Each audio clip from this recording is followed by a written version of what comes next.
Are you waiting for a love to court and spark? I'm Charlie. And I'm Corey. And this week we will be discussing Joni Mitchell's iconic 1974 album, Court and Spark. First time we've ever done Joni on this show, over 100 episodes in, and I'm very excited to be doing it, because this is a great artist and a great album. Yeah, man, Joni Mitchell, big part of my subconscious listener, as we always say. My folks are huge Joni Mitchell fans, so I feel like it was either her or James Taylor or a bunch of different artists back in the day, but Joni Mitchell had a top spot in our house. For sure, and not hard to see why at all, I don't think. Definitely not hard to see why. Not at all. So you said Joni was a big part of your childhood. Did your parents have this album? So it's wild. When I was going through this, there's so many familiar tones that I get automatically, of course, from her, but I don't remember this one per se, like going through the albums. Because I used to alphabetize my parents' album collection all the time for fun, and I don't remember this album cover like I remember most of them. Okay, yeah, that's a pretty distinct cover. All of her covers are pretty distinct, actually. Yeah, that's why it threw me off. I was like, wait a minute, and I'm sure it's in the mix there somewhere, but it's definitely not one that I remembered right away. Yeah, for sure. At least you know the songs, for sure.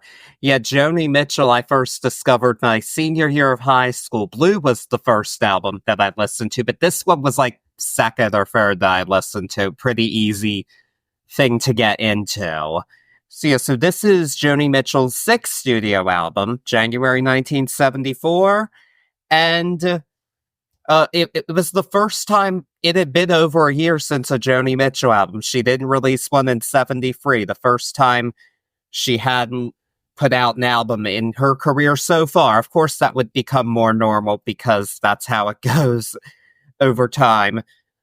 But she really wanted to expand her palette with this album. That was really the goal. She began to move beyond just be the folk singer with the previous album, For the Roses, where she incorporated some new sounds, and this was actually her first album recorded with a full band. Yeah, that was a wild sound immediately on this album for me. Something I wasn't expecting, always expecting to hear those beautiful acoustic tones from her, but to hear some horns in here and a full band was really unique. Yeah, and it just signified where she would be going in the future, which is also makes this album a fascinating listen. And she spent almost the whole year recording it, and I think you can hear the labor of love put into it. And they got top musicians, most notably Tom Scott's LA Express. They play on all of these songs, and she recorded obviously she recorded with them, but she also toured with them for this album. So those were some kick-ass shows. Yeah, I mean the lineup period, and then you got Crosby and Nash in there, and all types of beautiful people throughout this. Yeah. Yeah, one thing I think we both love about that Laurel Canyon LA scene of this time is the community amongst those musicians. Even with the hookups and whatnot, even with all of that, they still had such a great sense of community and collaboration that you just are not going to see today in a huge scene on a national level. Yeah, it was more of like a hometown friend vibe that I always dug about this scene. And it just speaks through in their music. It puts me at peace automatically. I don't care who it is in that scene. It just automatically puts me at a sense of calm. Most definitely, yeah. And just also, of course, you can't take away from just, in this case, the brilliant musicianship and songwriting here. And these songs, some of the songs were written in her homeland of Canada. Some of them were written in LA. And she, again, just bared her soul like she usually would, but not to the extent that we'd seen on albums before, because this album didn't quite require that, and she was in a bit of a different space, and in fact, about to reach a major commercial peak. This is the commercial peak of her career. This album made it to #2 in the United States and #1 in Canada, and it has now been certified double platinum in the US, and that was last updated in the late 90s. It could be even more now, because this album's been so acclaimed. It was voted Best Album of the Year in the Village Voices Paz and Jop poll. It's been on every edition of Rolling Stone's 500 Greatest Albums, most recently at 110, and it has been in the 110 to 115 range the whole time. And spoiler alert, I don't think that's undeserved hearing this. It's not hard to tell why. It was also nominated for Album of the Year. It lost to Stevie Wonder's Fulfilling This's first finale. Hot tea take, maybe on my part. I think this one should have won. Admittedly, I think this is the only year that during his Grammy hot streak of the 70s that Stevie Wonder actually had worthy competition. The other two were a cakewalk. This one, actually, there were a couple in there was like, ooh, that's a contest, actually. Yeah, that's why my automatic reaction was oof. That's a tough one. I would not want to be on the board that year. No.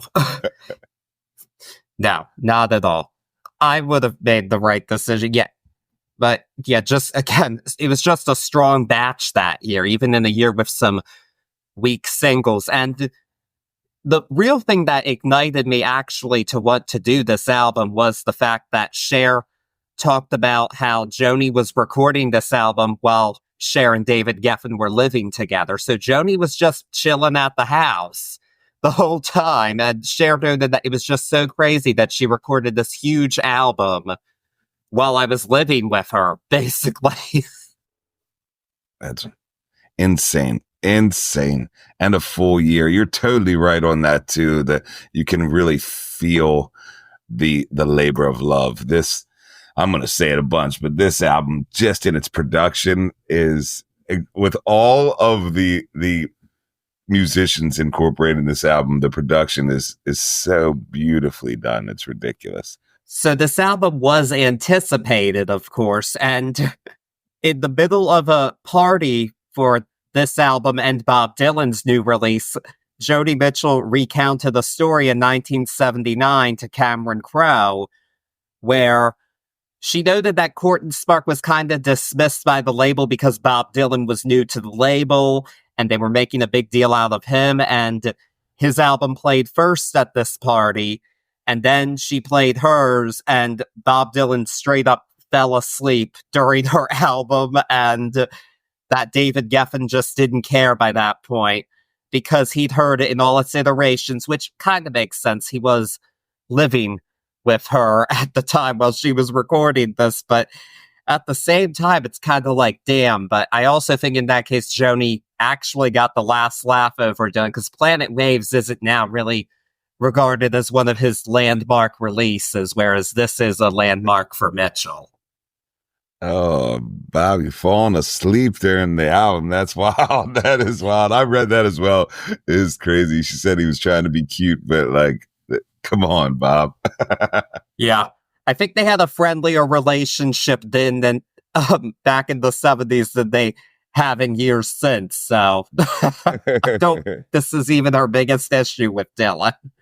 So, but yeah, I mean, that's two heavyweights putting out albums at the same time. And Cher noted that this peaked right behind his album, though. In the long run, it ended up selling more. I did find it kind of funny that Cher remembered exactly where this album peaked and what it was in between in her book. That is that, those albums that make their impact, even on artists as big as Cher. Yeah, because she didn't say that for any of her albums. She didn't put the charting position, but she did for this one because it was so impactful, which I can see why, obviously. I mean, this is an artist really at the top of her game in 1974. Agreed. Enough blabbering. I'm ready to talk about all of these beautiful songs at once. Let's get at it. So the album begins with the title track, Court & Spark, which was written in Canada, And it was inspired by a man she actually did talk to on a front porch. She recounted this story in a 2008 interview. It was pretty funny. And she referred to the guy as a lunatic, seeing another lunatic. Joni Mitchell interviews are great, by the way, if you ever get a chance to read them or watch them. Because, yeah, and we have a great piano-based opener, which it's a familiar sound for Joni at this point in time. And I think it eases us into this album, which is going to challenge us. And we are hearing a bit more of a jazzy piano here, which is good and lets us know what we're in for. Yeah, it really eases us in is a great way to put it. It really sets the tone. It's a great opener in that sense of doing its job, but really just by itself, a beautiful song, a full piano that you can go to, no pun intended, you could fall asleep on top of. I meant more so the comfortableness of it, not Bob Dylan falling asleep, not boring in any sense, but just a beautiful comforting opener here that eases us in. And like you said, it was a familiar sound with the piano, but you get a sense of the jazziness here by the way that they come in and out of these time signatures. Even in a slower song like this, you get the jazz inspiration here. You get the jazz feeling that we're ultimately going to see throughout this album. So super cool opener. Yeah, and if you need proof of this song's jazz credibility, if this isn't enough, there is one cover I would direct you to. It was Herbie Hancock's River the Joni Leathers. He recorded this song with Norah Jones on vocals, and they stretched it out to over 7 minutes. And wow. Just shows you that the improvisational nature of jazz is present in this song, even though it's kind of a short song, because the space isn't wasted. This composition has that room to breathe where they can do that. And I highly recommend that cover. It's great to listen to, and Norah Jones does a great vocal on it, too. Yeah, that's one I'll have to put my ears on because I haven't heard yet, but that sounds enticing at the very least. Yeah, it's really good. Really like it. So yeah, beautiful album opener. And now we're going to keep it rolling with track number 2, Help Me, which is a love song. And this song is, this is the biggest single of Joni Mitchell's career. She isn't really that much of a singles artist. I wouldn't call her a pop star. This was her pop star moment, but she's never aimed to be. You can definitely tell that in just her overall manner and how she conducts herself, that she is not a pop star. But she could write a great pop song, and she did with this, and we got the full band on this one, and it's a beautiful song. Made it to number 7 on the Hot 100 and number 1 on the easy listening charts, one of her only ever chart-topping moments, along with this album charting at number 1 in Canada. And it's just a calming song to listen to. It's like a nice balm, and you just get lost in it. It's Help Me. It's a great song. Yeah, I feel like we're gonna be trying to find these ways to explain the calming essence of this album. I love the balm there. This is such a beautiful. I call it a shuffle piece for me because it really takes you on a ride and you shuffle along. There's so many beautiful ways that they manipulate the time signature in this, and it sticks to that jazz mentality. There's so many beautiful flourishes that she does with her vocals here, and then the backup vocals that you almost don't even expect, and they add to this pop sensibility of it, and it ends up just being this beautiful song. It's very close to a perfect song in so many manners. It brings a smile to my face regardless. A rambler, a gambler, and a sweet talking ladies man. This is my jam here. She is almost, her vocals here for me almost sing like a trumpet. And it's so beautiful the way she just rides on top of this vibe. such a great song. Definitely a healthy number 2. And it fits right in is an understatement and a really redundant for me to say about this album, because this album is like a perfect puzzle. Every piece is right where it needs to be, and it really shows this early in the album on Help Me. Yeah, I really admire the way Joni Mitchell crafted her albums. I very rarely listen to individual songs of hers. She is somebody who, if I'm going to listen to Joni, it's going to be the album. And ideally, I'll pull out the vinyl to listen to it. That's what I do for Joni. There you go. Yeah, so mad respect. And also, gotta mention him any chance I could get. Prince referenced this song on his 1987 song, The Ballad of Dorothy Parker, on the Sign of the Times album, and put in Help Me, I Think I'm Fallen. And I mean, Prince was also a huge Joni Mitchell fan, and I love that he just put that in there and just kept it going for her, because she wasn't, probably introduced. I'm sure that he introduced her to a new generation just with that. Yeah, most definitely. Most definitely. And also, have truer words ever been sung than "We love our lovin', but not like we love our freedom"? Oh yeah, that's a good one. There's a lot of little gems in there, man, and that's one of them. Yep. Hey, as our friend Q-Tip said, Joni Mitchell never lies. I heard that. And now we're on to Free Man in Paris. This is a really neat song. This is one of the earlier times where she wrote from the perspective of another person, this time David Geffen. She wrote it about him after she took a trip with him and her manager, Elliot Roberts, to Paris. And it was about how he was a free man in Paris and he felt unfettered and alive, as she says in the song. And I mean, all the pieces are here. We've got Crosby and Nash on backing vocals. Jose Feliciano plays the guitar on this.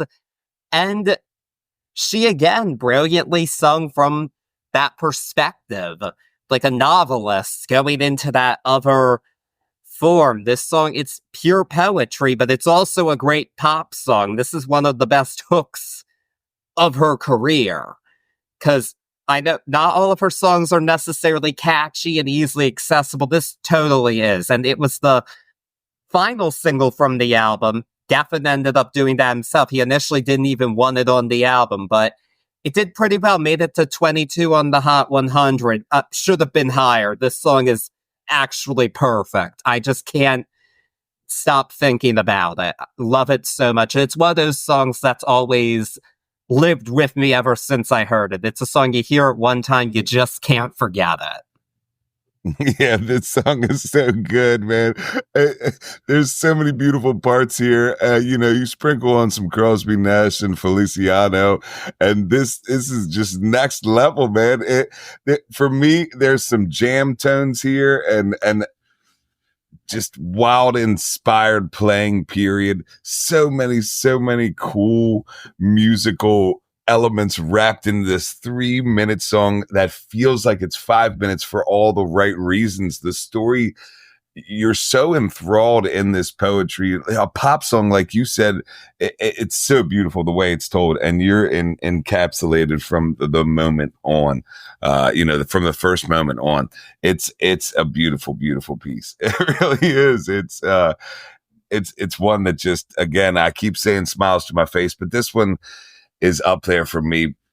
Just the way it lays out, it encapsulates their sound of the time, but it really feels like friends playing in a room, and the electricity throughout it is mind blowing. And a healthy number 3, and we're only getting started on this album. I know. We're only in the middle of side 1. So much more to go, which is awesome. And next up we have People's Parties, which is just written. This song is written about the anxiety of a social gathering and feeling like you're out of place, which is something I can very much relate to. I've been there many, many times in my life. And this is just a strong observational track. It's very slice of life. And it's there and you just take it all in. It doesn't seem like it would be this brilliant piece, but I actually do think this is a brilliant commentary track. And in the book Hotel California by Barney Hoskins, which I highly recommend if you have interest in Joni Mitchell and this LA scene featuring people like Crosby, Stills, Nash and Young and James Taylor, it's a real pretty comprehensive overview of all them and the Eagles and all of that. And when interviewed for the book, Randy Newman said that he lost interest in Joni Mitchell when he felt she started singing about rich people. And it was with this album. But she noted that I think it's perfectly valid to sing about those experiences. And it is because this was her life at the time. She was a Canadian at these Hollywood parties and she felt a little out of place, I'm sure. Because Geffen was running in some pretty fabulous circles at this point in time. I'm so taken aback by this song because it's such a great commentary piece, like you said. And to be in those circles and to not feel at home at other people's parties is something I feel everybody can relate to at one point or another. But if you haven't had that, you can listen to this song and just feel it. There's a manicness, in my opinion, in the way that she goes through the narration that is broken up by these moments of wisp, and it's just beautifully told. I really like how it almost is just a singled out guitar piece here. Yeah, we have some backing orchestration, but it more so sounds like she's alone. And that is a huge contrast to what we've heard so far in this album, where just the last song I said, Friends in a Room Playing, this really feels like a solitary piece, and that adds to this commentary.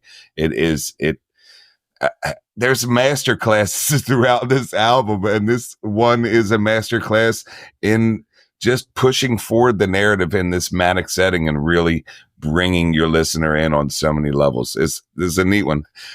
Pacing wise, this I've already touched a little bit with what I said, but this is a cool one because it brings us down, but still has the sensibilities of the album inside of it that doesn't take us out. So it in this almost one track away from the first side being done, it really gives us a time to chill. Most definitely. And it sews right into the next song, which is, it goes right into the next song, which is The Same Situation, a song about a Casanova, of course, rumored to be Warren Beatty because it's 1974. Of course, it's Warren Beatty. But she's just seeing if she's worthy. This is like the flip side of a You're So Vain. Like this ladies' man, you want to feel good enough for him instead of being snarky towards him. And it's a heartbreaker of a song. It has the emotional pull of the best songs on Blue, but it's a full piece, like full lush orchestration, much unlike just the spare acoustic sound of the Blue album.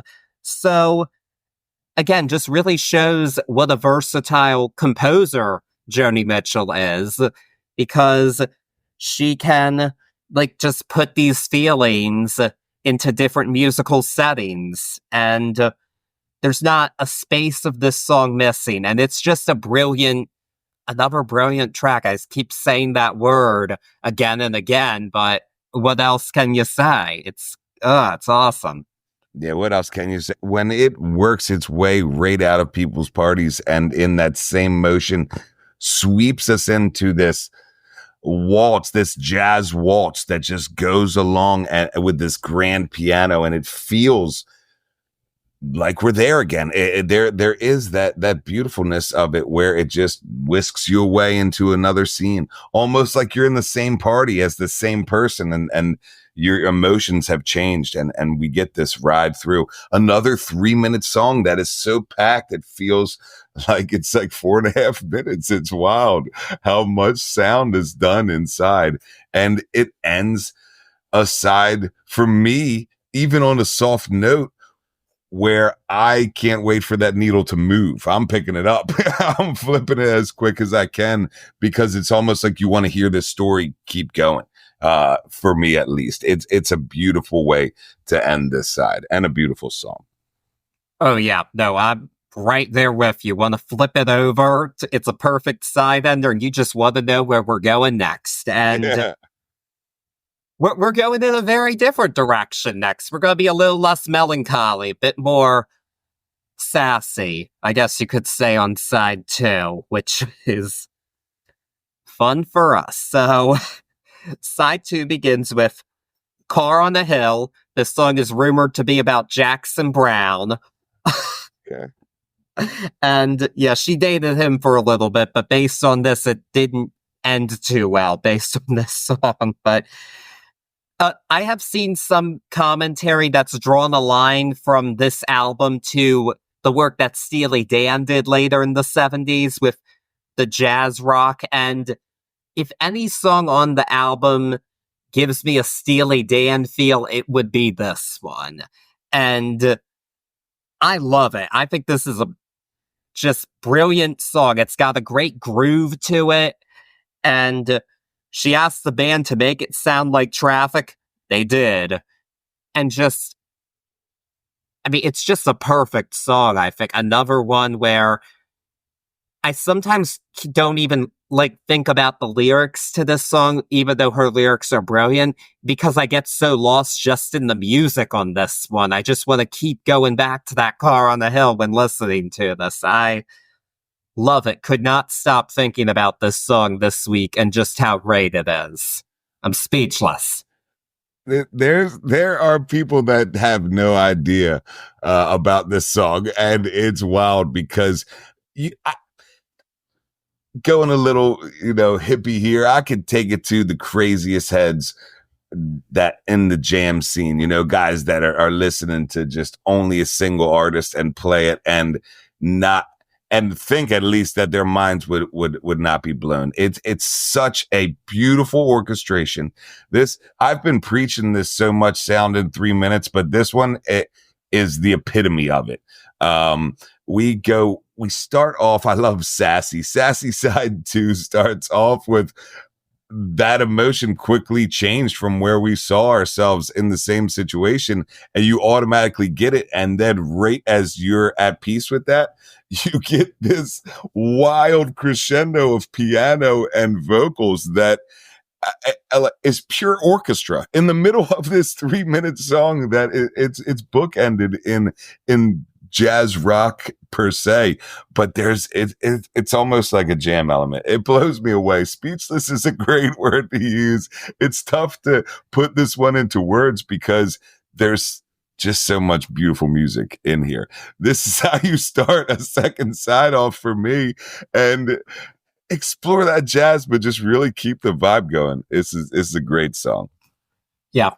Oh, I can't believe, actually, I forgot to mention, I found out Fish covered Free Man in Paris once. Really? Yeah. I have to go check that out. That's awesome. I awesome. didn't listen to it yet either, but good choice. Not hard to see why Fish would go for a song like that, but they could go for this too, I think, very easily. That's crazy because I omitted it, but I in my notes I had a Grateful Dead feeling for Free Man in Paris, and I omitted saying that. So it's wild to hear that Fish covered that too. I was shocked to find that out, but very pleasantly shocked. Cool. I was like, okay, good choice. Good very choice. Cool. Yes, most definitely. But now, oh boy, we talk about having the last sound in the song. Forget what we said before. This song, this next track 7, this has sound on sound on sound. This is Down to You. Just starts off as this simple love song piano ballad, and then we get a full 2-minute instrumental break with just so much going on. Most notably, we hear the clavinet. That's a Stevie Wonder sound you're hearing in the middle of this jazz ballad, and I mean, it's wild. And the song's over 5.5 minutes long, but none of it is wasted. None of it drags. I'm engaged the whole time during the instrumental passage alone, because it's just like, oh, there's just so much new sound coming on, and it's so brilliantly placed together that I just get lost in it. And then we're just back to her beautiful piano and vocal. I mean, honestly, just another fantastic song. This her and Tom Scott won a Grammy for this song for Best Arrangement Accompanying Vocalists, and not hard to see why this would win a Grammy. This is really impressive and pleasant to listen to as well. It's I keep saying it's so beautiful, but it is. This one for me, you could take the middle out, and I'm not saying any disservice to the song. You could take the middle out and I could listen to it on repeat.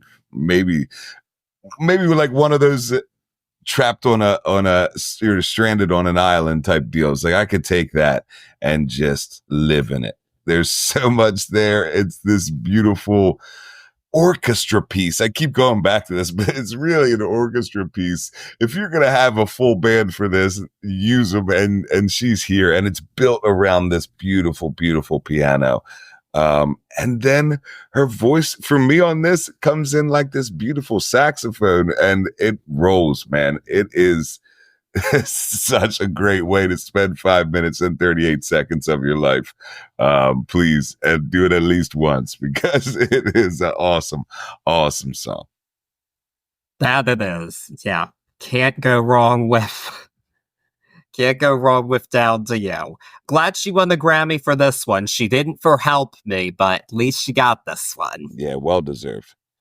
Most definitely. And now we're on to, we're just going on just like this train for the next song. Kind of a jealous little song. It's rumored to be about James Taylor. Joni Mitchell herself said that the line about a receding hairline was the nastiest that she ever got. This one's definitely not as musically dynamic as the previous song, so it doesn't stick out quite as much, but it definitely works as a palate cleanser, because we're going to be really switching gears big time in this last portion of the album, I would say. And I think it's necessary. This song's really necessary pacing wise. And it's one that Joni Mitchell seems to like a lot too. It's even made an instrumental appearance at her Newport set in 2022. And it was pretty cool to hear, I thought. So yeah, another winning track. And just hearing that instrumental from Newport Folk, you hear just so much just in that. You're not bored listening to it. Yeah, it's definitely a slowdown. I like using this one as our palate cleanser, and it does its job. It's still robust with her poetry, and you can feel a little bit of that.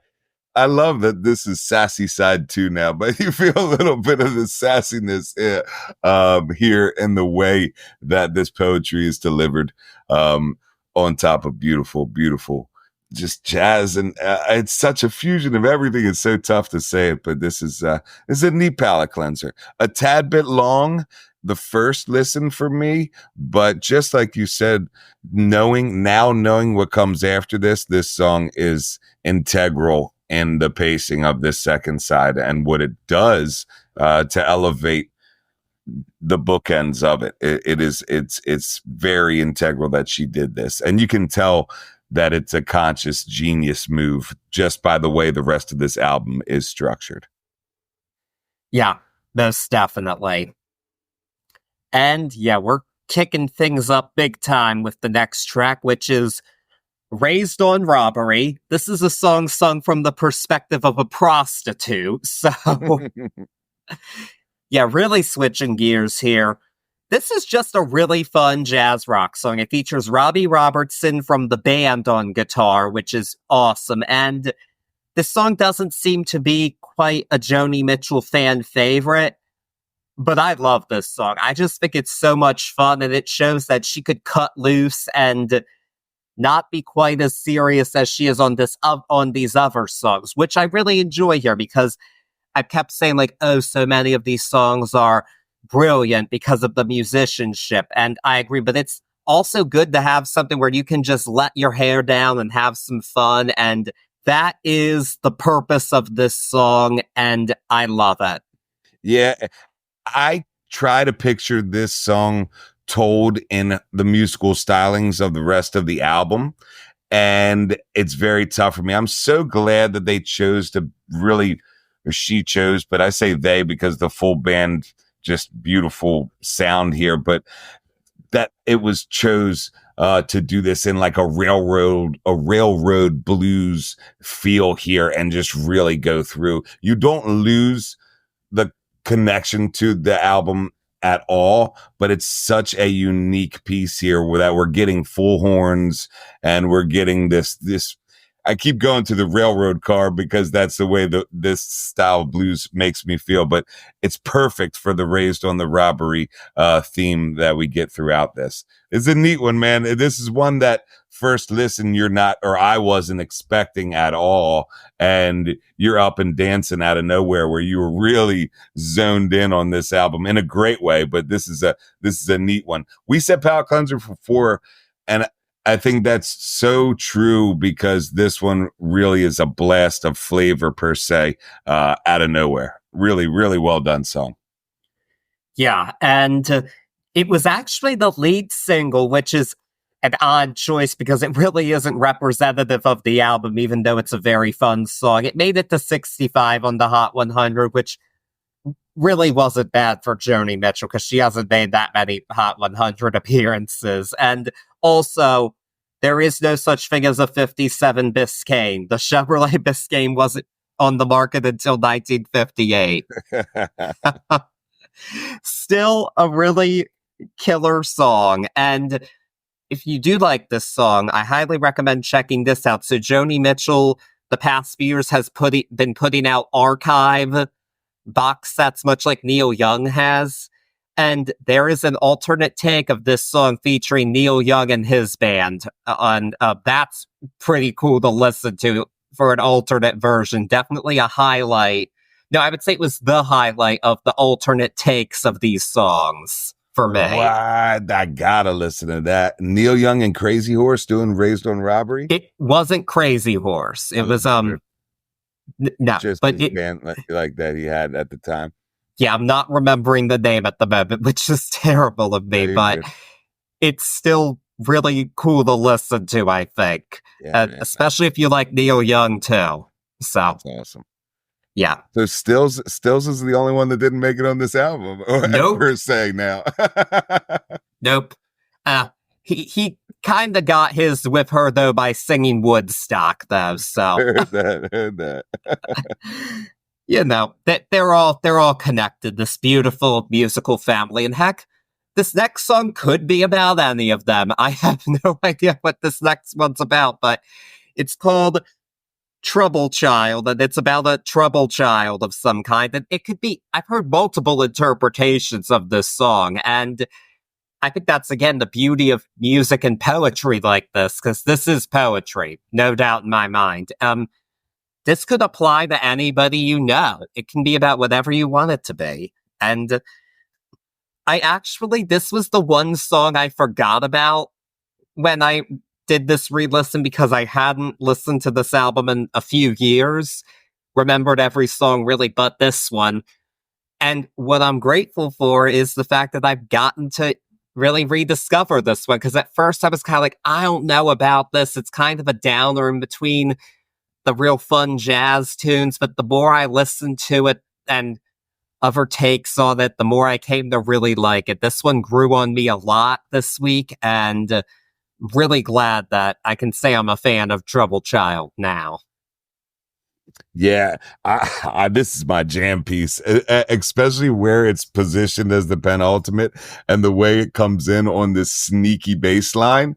This sneaky bass line keeps coming back throughout this song, and in between it is just this beautiful vocal run that almost doesn't fit the sneakiness until that sneaky bass line comes back in, and they meld so beautifully. Such genius in this penultimate track, and it gives us that Trouble Child vibe throughout. It's a neat one. I have not stopped smiling this whole entire time. It is such a beautiful song. It's so perfect because it is a little slower here, but it doesn't, again, I keep saying this and I feel like I'm beating it in the ground, but it doesn't take us out of the sensibility of this album, and still using these jazz fills in here with almost tricking our ears and we're not even hearing it. It's such a masterclass. So much. That it is. And now, crazily enough, we're at the end of this beautiful album with track 11, which is Twisted, the first ever cover that Joni Mitchell recorded. This song was written by Wardell Gray in 1949 and first recorded by Annie Ross in 1952. That was the version that Joni was going back to with this song. And she noted to her friend Malcolm Morum in 1973 that some of her friends really felt this song really doesn't fit with the album, but she said that just made her want to record it more. Which, yes, awesome. And just what a funny song. It satirizes just psychoanalysis and mental health in a real tongue-in-cheek way. And she was definitely not the first person to do this song. Bette Midler actually did it just a few months before her. But this version takes the cake easily. And to add to the just fun nature of it all, we get a cameo from Cheech and Chong. It's so good. Just what a fun song, and a great jazz vocal, too. Yeah, for me, this is the perfect outro. It's this jazz club, beautiful outro. It doesn't take itself too seriously, but musically it's super serious. Her vocals are so crispy, beautiful. And then we get Cheech and Chong in the back on top, that to add to that comedic, lighthearted take element. And we get to leave. It's almost like house music leaving an awesome concert. You know, you're hugging everybody and you're on your way out, and it just plays you out perfectly. There's so many layers to this song, and it's such a fitting and beautiful ending to this awesome experience we've had. Yeah, I have a hard time of thinking of a better album ending line than, instead of one head, I've got two. And you know, two heads are better than one.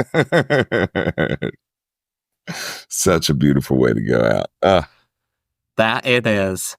Wow, we kind of sped through this. There are definitely longer discussions of this album out there, but it's just the two of us. So I hope we did this album justice. I really did. I think we did. It's just so much fun. It took us on a ride, you know? We were just going straight through it. That it was. Yeah. So much fun to listen to. And fun to discuss, fun to research. Well, love doing that. What's your grade for the album? Oh, Joni Mitchell, Court and Spark. Like you said earlier, it's very rare that I'll pop on Joni Mitchell and not go front to back. And this album is a testament to that. This is one that you don't turn off yourself or the record the whole way through. We as listeners are continuously engaged in such a perfect and genius pacing with all the beautiful musicality throughout from start to finish here, that I can't help but to give this an A+. I mean, if you look production, musicality, you sprinkle the goodness of all the players you had in here, and then on top, just the genius of Joni Mitchell throughout this album. It is very, very close, if not a perfect album for me. Yeah, this is an A+. It was really going to hurt me not to give it an A+, and there's not a second of space wasted on this album, and I just kept wanting to go back and listen to it over and over again, and that doesn't always happen when we do these albums, but it really did this time, and I'm glad it did. Such a great record. Gotta pick one. Favorite song on the album. What is it? Oh my God, it's so hard, man. It really is. Oh man. I go. I'm gonna go for the honest. I'm going help me. I'm going help me. Very, very respectful. I'm glad that we have different favorite songs. I was worried we might have the same one, because I do want to prove, like, yes, this is a brilliant album without an obvious highlight. My favorite's Free Man in Paris. I heard that. I heard that's a jam. There's so many beautiful songs on this album. Yeah, Car on a Hill was a really close second for me, though. Me too. That I almost came out of my mouth. Yeah, honorable mention to Car on a Hill, for sure. But yeah, you can't go wrong with any of these tunes.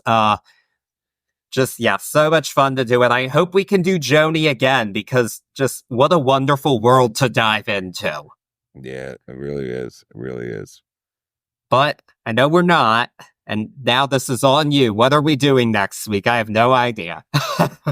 So yeah, coming out of this beautiful musicality, I was just trying to think of an artist that brings it all the time for me. And I fell upon an artist that I love by the name of Keller Williams, and we're going to do an album that he did last year called Dear. And it brings a blues, I don't want to spoil it too much, but it brings a blues sensibility to what he does. And the same way we saw Joni bring a jazz sensibility to what she does on this. So I think it'll fit quite perfectly, and I hope you guys enjoy it. Yeah, I'm excited to do it. It's a little different for us, but you know what? We gotta do something a bit different if we're going to be over 100 episodes in like we are now. So There you go. gotta keep going. So yeah, definitely looking forward to that. And be sure to follow us on social media and subscribe wherever you're listening. Leave us a nice rating and review. That would be much appreciated, so we can keep spinning and spilling for you. Even though there wasn't much tea for this album, really. There was some little snippets, but not too many musical offenses on Court and Spark. Not at all. Not at all. Alrighty, so keep your deer safe around you. Don't hit any, folks, and we will see you next time.